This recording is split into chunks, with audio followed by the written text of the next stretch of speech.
जुर्म कहीं भी कभी भी दस्तक दे सकता है। अपराधी किसी भी शक्ल में वारदात को अंजाम दे सकता है। वो घर में हो सकता है, बाहर हो सकता है, कोई अनजान हो सकता है या फिर आपका कोई अपना भी हो सकता है।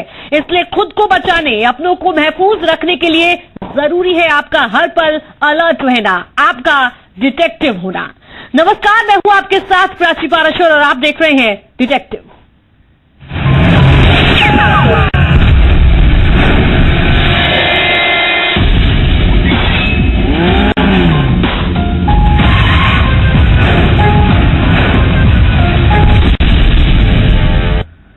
और चलिए डिटेक्टिव पे आज सबसे पहले बात छत्तीसगढ़ में एसीबी की कार्रवाई से मचे हड़कंप की।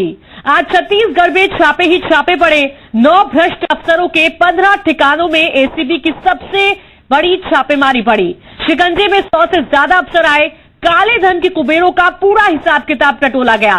ताबड़तोड़ छापेमारी ने भ्रष्टाचारियों को सुबह की पहली किरण के साथ ही हिलाकर रख दिया।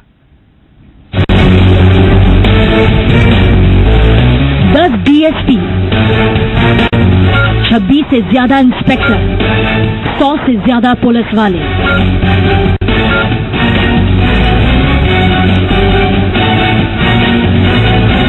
जब एक साथ भ्रष्टाचारियों के खिलाफ मैदान में उतरती है तो काली कमाई के कुबेरों की शामत आ जाती है।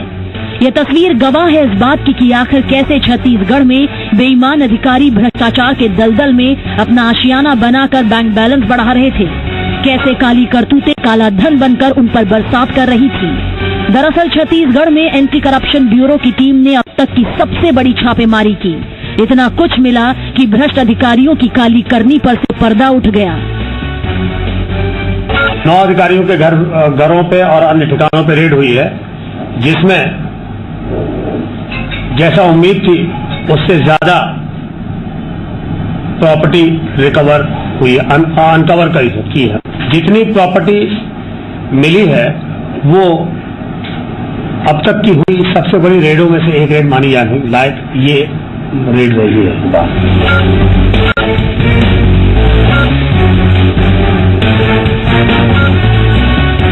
15 जगहों पर ताबड़तोड़ छापेमारी ने पूरे छत्तीसगढ़ को सुबह की पहली किरण के साथ हिलाकर रख दिया।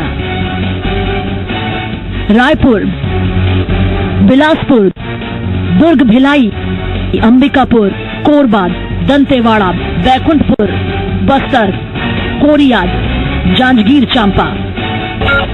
बरसों से जनता को लूट रहे और राज्य की अर्थव्यवस्था को चूना लगा रहे 9 अधिकारियों की सुबह काजल से भी काली रही। लाखों रुपए कैश के साथ जमीन के कागजात बरामद हुए तो सुहानी सुबह छूमंतर हो गई।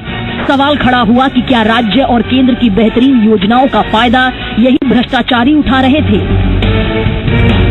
एमएल पांडे के पास लगभग 1 करोड़ से अधिक राशि जमा होना अनुमानित है। इनके पास 15 एसबीआई के खाते, 6 यूनियन बैंक के खाते, 1 सेंट्रल बैंक का, 6 आईडीबीआई के, इतने सारे बैंक के खाते हैं। बैंकों में भारी मात्रा में पैसे भी जमा है, काफी ज्यादा, जो थोड़ा आश्चर्यचकित बनाता है चीजों को। आइए अब आपको उन 9 भ्रष्ट अधिकारियों के नाम भी बताते हैं। दंतेवाड़ा जिला शिक्षा अधिकारी सुभाष गंजीर, औद्योगिक स्वास्थ्य एवं सुरक्षा के सहायक संचालक अविनाश गुंजाल, कोरबा के लोक स्वास्थ्य यांत्रिकीय विभाग के कार्यपालन अभियंता केएस चंद्रा, रायपुर से समाज कल्याण विभाग के additional director ML Pandey, Bilaspur से प्रधानमंत्री ग्रामीण सड़क योजना के कार्यपालन अभियंता प्रदीप कुमार गुप्ता। इसके अलावा कोरिया के एसडीओ रामेश्वर प्रसाद साहू, बिलासपुर से सहायक खाद्य अधिकारी एके तंबोली, रायपुर से कृषि विभाग के ज्वाइंट डायरेक्टर सालिक राम वर्मा और जांजगीर के कोऑपरेटिव बैंक के नोडल अधिकारी श्रवण सिंह। अब कोई अधिकारी या इनका रिश्तेदार अवैध आय को सही करने में भी इनकी मदद करेगा तो उसके खिलाफ कार्रवाई की जाएगी। फिलहाल इन 9 भ्रष्ट अधिकारियों के काले धन का हिसाब किताब पूरी तरह टटोला जा रहा है। हालांकि इस बीच सियासी भूकंप आना भी तय था।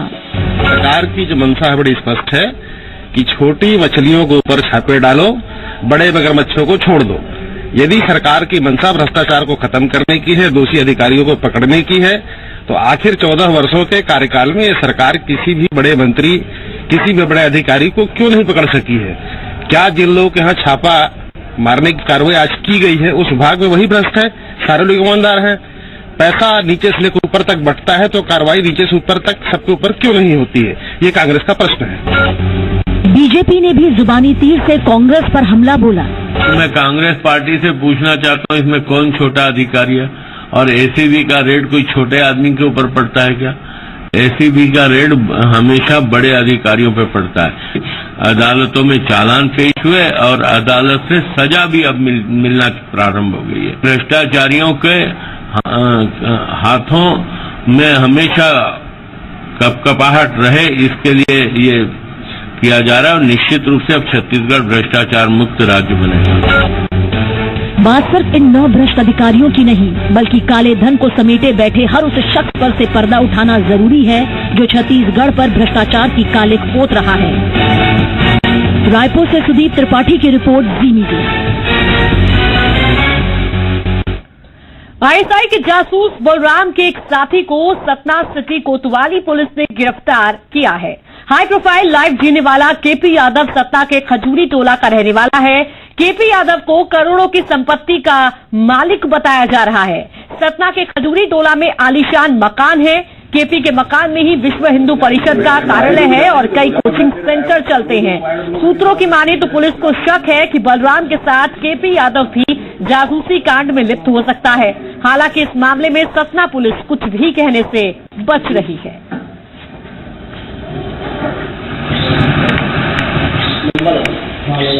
इस पूरे प्रकरण की जांच एटीएस द्वारा की जा रही है और प्रकरण में उनके द्वारा जो हमसे मांगा जाएगा या जो वरिष्ठ कार्यालय निर्देश प्राप्त होंगे उसके हिसाब से हम उसमें कार्रवाई करेंगे।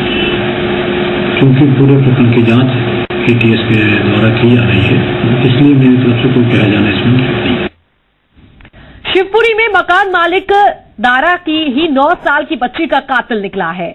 आरोपी ने खुलासा किया है कि उसने बच्ची के साथ पहले रेप किया और उसके बाद उसकी गला दबाकर हत्या कर दी। बता दें, आरोपी दारा ऑटो चलाता है। पुलिस ने आरोपी को गिरफ्तार कर लिया है।